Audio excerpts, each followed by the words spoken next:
Bom, vamos começar aqui com o Lula, que no Twitter postou uma declaração. Olha que o pessoal do partido deve ter olhado e falado, opa, o Lula esqueceu um detalhe importante, né? Imagina como que a Dilma leu esse tweet aqui. Vamos lá então, para o que o Lula postou lá.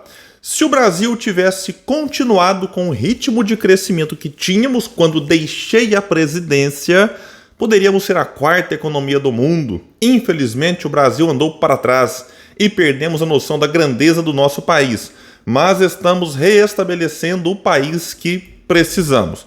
Bom, vamos lá, sem entrar em detalhes aqui do que aconteceu, porque né, o Brasil, na verdade, assim, já tem aí uns 30 anos, né, quando o Plano Real foi colocado em prática, né, ele era uma medida, assim, digamos, emergencial para conter a inflação, mas necessitaria, após o Plano Real, de uma série de reformas, né, em especial reformas né, no campo também tributário, enfim, reformas no campo da economia. Para quê? Para você colocar o Brasil em condições de ter um crescimento continuado. Não foi o que a gente assistiu. E, infelizmente, nos últimos 30 anos, desde o governo do PSDB, passando pelos governos do PT, nós não tivemos as reformas que a gente precisa para o país se desenvolver. No governo de Michel Temer, tivemos sim reforma trabalhista, que, na minha opinião, piorou né, a situação. No governo Bolsonaro, sem falar em teto de gasto com o Temer e a PPI. No governo Bolsonaro veio reforma da Previdência, que também, né, precisava de uma reforma? Precisava, não daquela. Aquela lá também veio agravar uma questão, enfim, prejudicando justamente aqueles que precisam de ajuda.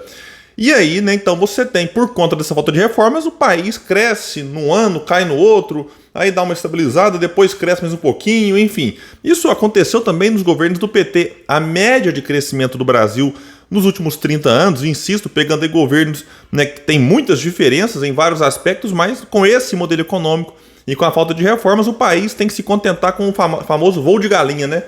Cresce um pouquinho e depois cai. Então, isso aconteceu, mas vamos pegar aqui agora a parte que eu acho que complica sim a Dilma, porque quando o Lula fala, né, quando eu deixei a presidência, né, a pergunta é, quem que assumiu depois que o Lula deixou a presidência? A Dilma.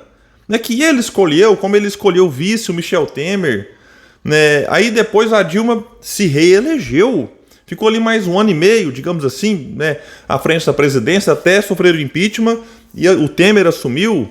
Lembrando que na ocasião, lá em 2010, quando se discutia quem que ia ser o vice da Dilma, Lula com popularidade altíssima, né, quem ele escolhesse ia vencer as eleições, então não precisava de ter um vice, né, como Michel Temer para ela vencer, ela venceria. Ah, mas tinha que ter tal governabilidade. Olha, seria possível de outra forma. Lula tinha alta popularidade, o governo vinha assim de um ano ali, 2010, com bom crescimento.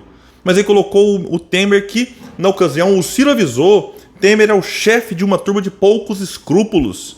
Né? Então não era novidade que o Temer era aquilo que se revelou em 2015 e 2016. Né? Foram avisados. A Dilma até disse que o Ciro estava magoado, né, que ela dormiria tranquila com o Temer de vice. Deu no que deu. Mas voltando aqui à questão que o Lula coloca, quem assumiu a presença foi a Dilma, companheira dele de partido. Né, e é claro que o povo aproveitou disso para, enfim, a direita, por exemplo, usou isso aqui para se promover. Vamos pegar o que o MBL disse. Alguém sabe dizer qual o nome da presidente que assumiu em 2011? Qual partido ela era? E de quanto foi a queda do PIB no final de seu governo? Pois é. Então, assim, foi um comentário, na minha opinião, desnecessário. Teria outras formas dele tentar trazer uma mensagem de mais otimismo e tudo mais. E, assim, pegando aqui na questão da Dilma, tanto na pré-campanha como na campanha, o PT tentou esconder os anos de Dilma à frente da presidência. Porque, sim, no final, ali já com o Cunha também, né, foi avisado de que era aquela figura ali.